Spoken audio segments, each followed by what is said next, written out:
మీకు పర్సనల్గా ఎన్టీఆర్ గారితో ఎలాంటి అనుబంధం ఉండేది? బాగా అనుబంధం ఉండేదండి. ఒకసారి నాకు ఆయన ఇంటి దగ్గర డ్యూటీ పడింది.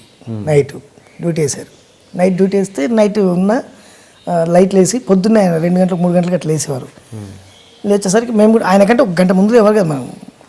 కాబట్టి 7 గంటలకు 8 గంటలకు పడుకొని తొందరగా లేచి అదే ఆయన ప్రెస్ మీట్లు పెట్టేది. మార్నింగ్ 7 o'clock అట్లా 6 o'clock రేపు ప్రెస్ మీట్ అని చెప్పండి అని వెళ్ళి పడుకునేవాడు. మేము అందరికి ఫోన్లు చేసి ఇట్లా ప్రెస్ మీట్ అని అంత ప్రెస్ వాళ్ళకి చెప్పేవాళ్ళం. ఒకరోజు పొద్దున్నే లేచి నేను చెప్పిన తర్వాత ప్రెస్ మీట్ అనేసరికి లేచి వస్తుండ్రు. లోపల నుంచి బయటకు రావాలి. వస్తూ సందులో చూసాడు. ప్రెస్ మీట్ క్యాన్సిల్ అని చెప్పండి అన్నాడు. ప్రెస్ వాళ్ళు అందరూ వచ్చినారు మార్నింగ్. ప్రెస్ మీట్ క్యాన్సిల్ అంటూ వణుకు వస్తుంది నాకు. సార్ ప్రెస్ మీట్ క్యాన్సిల్ అన్నారండి అన్నగారు. ఎందుకే మరి మీరు మాకు చెప్పడం ప్రెస్ మీట్ అని అదే నిజాన్ని బాగా చెప్తుండ్రు. నన్ను ఏదో 2-3 మాట్లాడినారు. సరే ఎట్టో వెళ్ళిపోయిండ్రు. రాత్రి డ్యూటీలో ఉంది ఎవరో వారిని పిలవండి అన్నాడు. వారిని నేను వెళ్ళా. అన్నగారు నువ్వేనా రాత్రి డ్యూటీలో ఉందన్నాడు. అవును. ఆ లైట్ ఎందుకు వెలుగుతుంది అన్నాడు. నైట్ 3 గంటలకు లేచినప్పుడు లైట్ వేస్తాం కదా సార్, ఆ లైట్ వెలుగుతుంది. యూనిట్కి ఎంతో తెలుసా, దీనికి ఎంతో తెలుసా. ఈ రకంగా నువ్వు అప్పటి నుంచి ఇప్పటివరకు లైట్ వేసిన అంటే 7 o'clock వరకు లైట్ వేసిన అంటే ఎన్ని యూనిట్స్ వస్తుంది, ఎంత కాలిపోద్ది, ఏమైద్ది, బుద్ధి లేదు అని బాగా తిట్టి ఒక దెబ్బేసి వెళ్ళిపో అన్నాడు. వెళ్ళిపోయి చాలా ఫీల్ అయ్యాను. ఎందుకే ఆయన మూడ్ ఆఫ్ చేసినాడని అందరు పిఎస్లు అందరూ నన్ను తిట్టాడు.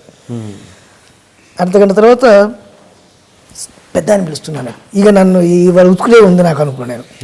పెద్ద ఆయన పిలుస్తున్నట్లు ఎవరికి వెళ్ళిన ఆయన దోశ తింటూ ఇంకొకసారి అలా తప్పు చేయకూడదు అలాగే అన్నగారు అన్న.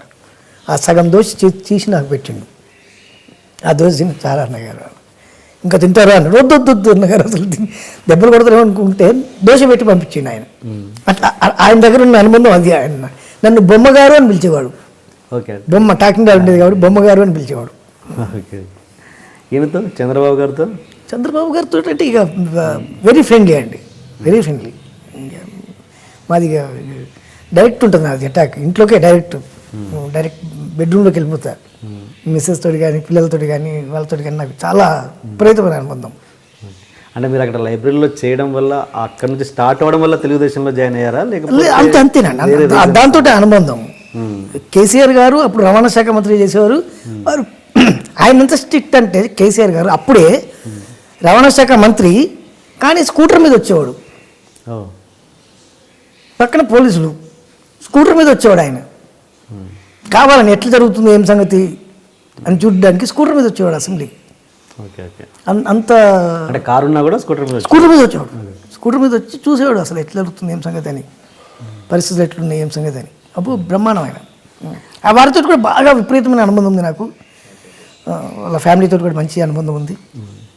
అంటే ఇప్పుడు ఏంటి అంటే ఇక్కడ అంతా టీఆర్ఎస్ హవా నడుస్తుందని టీఆర్ఎస్లోకి జంప్ అయ్యారా? ఇప్పుడు మీరు జంప్ అవ్వలేదు, నేను దేంట్లోకి జంప్ అవ్వలేదు, దేంట్లో జాయిన్ కాలేదు. ఇంతవరకు నాకు తెలుగుదేశం సభ్యత్వం కూడా లేదు నాకు. బట్ అయినా టీఆర్ఎస్కి సపోర్ట్ ఎక్కువ. మీరు ఇప్పుడు టీఆర్ఎస్లో తిరుగుతున్నారు కదా? టీఆర్ఎస్లో తిరగట్లేదండి, ఏ దాంట్లో తిరగను. నన్ను ఎవరు పిలుస్తూ వాడి దగ్గరికి వెళ్ళి కనబడి వాడితో మాట్లాడి ఆ ప్రోగ్రామ్ అటెండ్ చేసి వస్తా. బట్ మీకు ఇప్పుడు స్వచ్ఛ భారత్ బ్రాండ్ అంబాసిడర్ అండి ఇక్కడ మీర్పేట్ కాపురా మొత్తానికి నేను. సత్సంబంధాలు ఉన్నాయి మాత్రం టీఆర్ఎస్ లీడర్స్ తోటి ఎక్కువగా ఉన్నాయి ఇప్పుడు. టీఆర్ఎస్ లీడర్స్ తోటి ఉన్నాయి, తెలుగుదేశం లీడర్స్ తోటి ఉన్నాయి, దానం నాగేంద్ర తోటి ఉంది, ఉత్తమ్ కుమార్ రెడ్డి గారితో ఉంది, అందరితో ఉన్నాయండి. నారాయణ గారు మంత్రి గారు, నారాయణ గారు సిపిఎం నారాయణ గారితో ఉన్నాయి, అందరితో ఉన్నాయి. నేను ఒక డప్పు కొట్టేటోను సార్. మీ ప్రోగ్రామ్ అంటే మీకు వచ్చి డప్పు కొడతా, పలానా వాళ్ళ ప్రోగ్రామ్ ఉందంటే పలానా వాళ్ళకి వెళ్ళి డప్పు కొడతా, అంతవరకే. డబ్బులు ఇస్తే ఎక్కడైనా చేస్తారు అంతే, 100% అంతే పక్కా.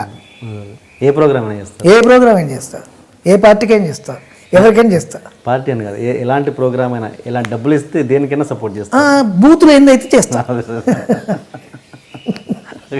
నేను డిస్కోథెక్లకు వెళ్ళను, పబ్లకు వెళ్ళను, క్లబ్లకు వెళ్ళను, నాకు అలవాటు లేవు. Hi, you are watching iDream Media. Please subscribe for more videos.